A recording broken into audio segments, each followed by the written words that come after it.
आपकी किचन में रखी पीली हल्दी आपके घर का चिराग बुझा सकती है। खरगोन के कसरावद में एक शादी की खुशियां मातम में बदल गईं।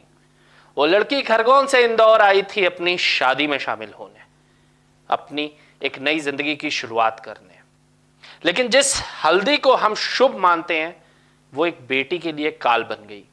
दुल्हन की मौत हो चुकी है और दूल्हा अस्पताल में वेंटिलेटर पर अपनी जिंदगी की जंग लड़ रहा है। लेकिन सवाल यह है कि इस मौत का जिम्मेदार कौन है? वो मिलावटखोर माफिया हत्यारा जो जहर बेच रहा है, या वो प्रशासन जो चैन की नींद सो रहा है?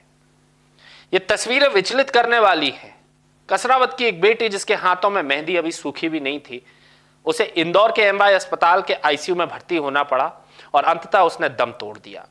रस्म के दौरान ही जैसे ही हल्दी लगाई गई, शरीर पर लाल चकत्ते पड़ गए, सूजन आ गई और सांसें उखड़ने लगी। डॉक्टरों का कहना है कि यह एक जानलेवा केमिकल रिएक्शन है, लेकिन यह केमिकल हल्दी में कैसे आ गया? क्या हम बाजार से मसाले खरीद रहे हैं या अपनी मौत का सामान? व्यापारियों का तर्क है यह उपटन की प्रक्रिया हो सकती है, लेकिन क्या बिना किसी घातक मिलावट के हल्दी इतनी जानलेवा हो सकती है? सवाल है कि जब खाद्य विभाग इतना मुस्तैद है तो क्यों जिसकी डोली उठनी थी उसकी आज अर्थी उठ रही है? क्या विभाग का काम सिर्फ 2-4 मिठाइयों के नमूने लेकर फोटो खिंचवाना है? बाजार में खुलेआम जहर बिक रहा है। यह हत्यारे मिलावट वाले माफिया प्रशासन को अपने पैरों की जूती पर रख रहे हैं। मसालों में ईंट का चूरा, जानलेवा रंग मिलाए जा रहे हैं, लेकिन खाद्य सुरक्षा अधिकारियों की गाड़ियां सड़कों पर उतरने के बावजूद उन्हें पकड़ क्यों नहीं पा रही हैं? जब भी कोई बड़ा हादसा होता है, विभाग जागता है, सैंपल लेता है और फिर गहरी नींद में सो जाता है। खरगोन की इस घटना ने प्रशासन के तमाम दावों की धज्जियां उड़ा दी हैं।